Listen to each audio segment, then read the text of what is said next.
galera, aqui é o Cidadão X. Pô galera, eu tô tentando focar em outros assuntos, mas tem alguns que me chamam a atenção. É o caso dos conflitos no Oriente Médio, envolvendo Israel, envolvendo a Síria, envolvendo o Irã e os Estados Unidos, apesar dele não ser pertencente original do Oriente Médio, mas ele está sempre lá. Ele é como se fosse um dono do lugar. E o que está acontecendo agora?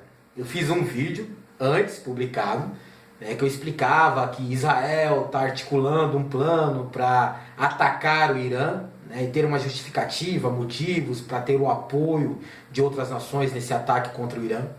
Na sequência, o Trump fez os Estados Unidos abandonar um acordo nuclear que eles tinham com o Irã, e isso vai criar uma tensão ali no Oriente Médio, porque automaticamente você dá liberdade para o Irã voltar a desenvolver sua tecnologia nuclear, que o que eles queriam na verdade era desenvolver o poderio atômico bélico, bombas atômicas. É isso que o Irã quer.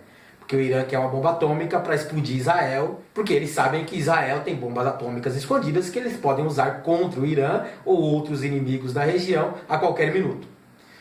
Explicando para vocês que quando eu me refiro às vezes aos povos da região, são muitas etnias diferentes, muitos povos, religiões, muitas descendências diferenciadas. E eu, tratando de Oriente Médio, para mim é como se fosse árabe. Sabe quando a gente fala de americano? Nós, brasileiros, somos americanos, o pessoal dos Estados Unidos é americano, mas quando a gente fala americano, a gente quer falar dos Estados Unidos. Então, às vezes eu falo povos árabes ali da região, e é bem peculiar. Alguns povos são árabes, outros são do Oriente Médio, com outras definições. Talvez eu não esteja falando de Egito, não esteja falando de Arábia Saudita especificamente. Talvez eu esteja falando, por exemplo, do povo da Síria, ou do povo do Iraque, ou do povo do Irã. Ali é mais questão de religião, são definições de religiões ali, o islamismo, o judaísmo, e aí tem protestantes, tem alguns cristãos, e sei lá, é muito conflito na região, cara, e quem está por fora explora muito isso, esses conflitos localizados ali, e o cara tira proveito da situação, porque fragiliza um povo, você colocar ele em conflito, muitas vezes em conflito civil, entre eles próprios, numa própria nação, ou com a nação vizinha, e essa guerra entre eles favorece quem está de fora, tanto fornecendo armamento, como quem diz que dá suporte de defesa. No caso, você vê muito a Rússia e os Estados Unidos fazendo esse tipo de manobras na região. E aí eu falei dessa questão da Síria, falei de Israel, Estados Unidos e Irã, principalmente o Irã. Expliquei para vocês que o Irã está tentando posicionar suas tropas de maneira a oferecer algum risco de cerco contra Israel. Já estão posicionados ali na região do Líbano, com o suporte do Hezbollah. Para ter um ataque efetivo contra Israel, se é esse o plano, pelo menos deixar pelo menos a postos essa situação, eles queriam abrir uma outra frente e eles escolheram avançar pela Síria. A Síria está totalmente fragilizada pelos seus conflitos internos e os vários conflitos externos localizados dentro da Síria.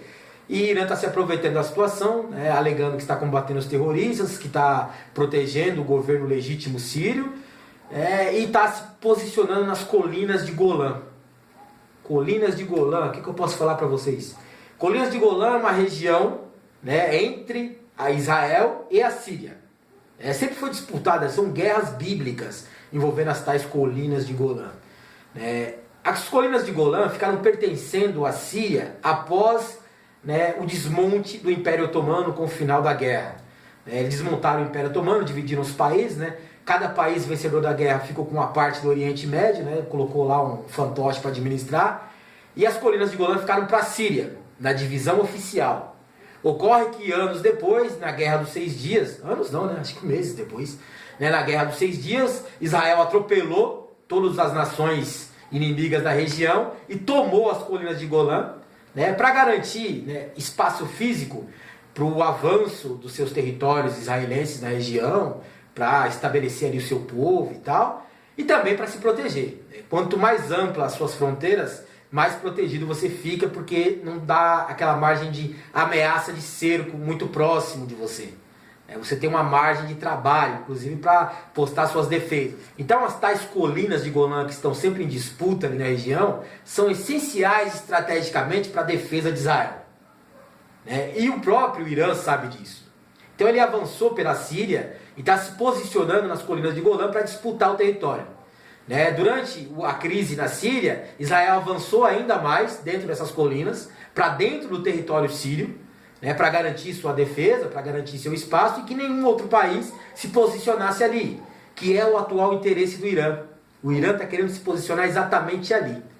Se você não sabe ainda, tem um detalhe curioso e que é importante, apesar das pessoas não destacarem muito no cenário internacional militar, que as colinas de Golã são uma importante fonte de água para a região. Água em região desértica é ouro, cara. Tem o ouro negro, que é o petróleo, que eu já falo sobre ele, mas água é ainda mais vital ainda para o ser humano do que o petróleo. O petróleo serve sim para movimentar a máquina de guerra.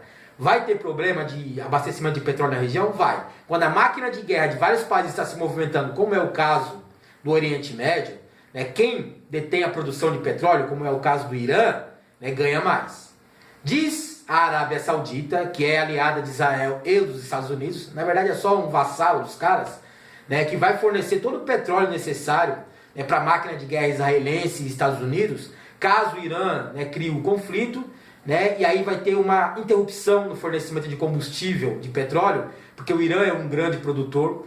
A Rússia também é uma grande produtora ali e fornece para a região quando necessário. Tem outros países que estão em crise, como o Iraque, Afeganistão. Tem um controle parcial dos Estados Unidos, mas os próprios países querem uma autonomia na região. Por exemplo, Irã está influenciando a política do Iraque, tentando ter participação no novo governo que está sendo formado ali no Iraque. O Afeganistão é a mesma situação.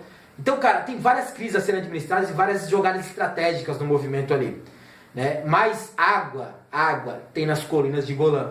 É exatamente nessa localidade, nessa colina, que fica a nascente do Rio Jordão, o lendário, bíblico, épico Rio Jordão. É um rio bíblico também da região ali, que abastece muito da necessidade de Israel. Então Israel precisa proteger as colinas de Golã para ter fornecimento de água para o seu povo, para a sua máquina de guerra, para os seus soldados. Cara, é um negócio cabuloso. E o que aconteceu agora? Por que eu estou falando de colinas de Golã? Porque logo depois de toda essa treta do Trump falando que cancelou o acordo nuclear, e de Israel ficar sempre fazendo alguma denúncia, alguma acusação contra o Irã, e o Irã já avisou que não vai baixar a cabeça para ninguém, que se precisar vamos para as cabeças mesmo, e é isso que o Irã está fazendo agora, ele está colocando suas tropas em movimento, e em experiência dentro da Síria para um possível combate, para eles não estarem frias, não estarem sem a experiência de campo na hora do conflito. E, cara, as colinas de Golã estão sendo disputadas nesse momento. Por quê? O Irã atacou as posições israelenses dentro das colinas de Golã, aquelas mais avançadas, para dentro do território sírio. Isso provocou uma reação de Israel, que bombardeou todas as posições iranianas ao seu alcance na região. Ou seja, o conflito está se intensificando. Já vai passar do ataque de mísseis ou bombardeios aéreos, e pode ter um conflito de soldados na região, na questão das trincheiras ali. Tem muitas tropas posicionadas ali. O Hezbollah também pode dar um apoio controlado pelo Irã e começar a atacar diretamente o território israelense. Seriam duas frentes de batalha para Israel. É complicado você avançar em cenário militar em duas frentes. Israel tem suporte militar próprio para garantir um conflito desse tipo, mas se outros povos passarem a apoiar o Irã, ou as tropas dentro do Líbano, ali na região, ou já tem aquele ódio guardado, ressentido contra a existência de Israel, Israel pode ficar meio acuada. Eu não sei se ela consegue promover uma outra guerra de 6 dias, onde Israel sozinho atropelou todos os inimigos da região. Não sei se isso é possível, porque os inimigos estão se preparando há muitos anos, há muitas décadas para esse novo conflito, que seja uma revanche, que seja uma vingança, ou que seja uma definição para a situação local ali. Só que Israel conta com o apoio dos Estados Unidos, que já tem suas tropas posicionadas na área. Então, cara, se você está achando que não ia dar em nada, só conflitinho, é questão econômica, é ameaça, acusação, o Irã não está lá para brincadeira. Israel, sabendo disso, não vai pagar para ver, esperar acontecer. Está observando as movimentações das tropas ali, está ficando preocupado. E o Trump é o Trump. A qualquer hora ele pode meter um ataque contra o Irã aí, sem avisar nenhum outro país, e promover uma guerra, porque talvez a Rússia venha em auxílio ao Irã. E, cara, que bagulho louco, mano. Que negócio louco. Eu queria falar de política aqui também, porque o Brasil tá pegando fogo, mas isso daí tá ficando preocupante, cara. Preocupante para quem se interessa pelo assunto. Aqui foi o Cidadão X. Valeu.